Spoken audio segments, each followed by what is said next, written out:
consequences of the way that we're interacting with our digital devices. It's, if you're right about the cause, it's pretty terrifying. And I don't think anyone's going to argue the sort of realities about mental health issues, about attempted or hospitalizations due to attempted suicide. I mean, it's pretty crazy. Yeah, it really is. I mean, I think it's getting stark that having this thing as a constant companion is not good for us. And what's important about this to understand is that it's also not fundamental. So this behavior of constantly looking at the phone is not intrinsic to this technology. In fact, we had both social media and smartphones for years before it became normal to look at your phone all the time. The reason we do that, and this is the behavior that's causing all these issues, the reason we do that is that around the point when the major social media platforms were preparing for their IPOs, they completely re-engineered the social media experience.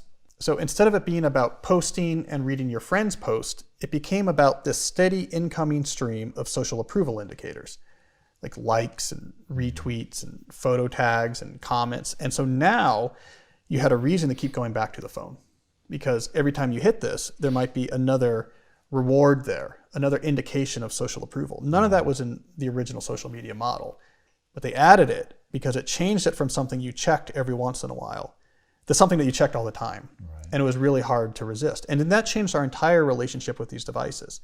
And so now we think about it as something we look at all the time. It sort of trained us to think of it like this constant companion that we always need to be looking at in every downtime. But that's very recent and it's very contrived, and it's causing a lot of trouble.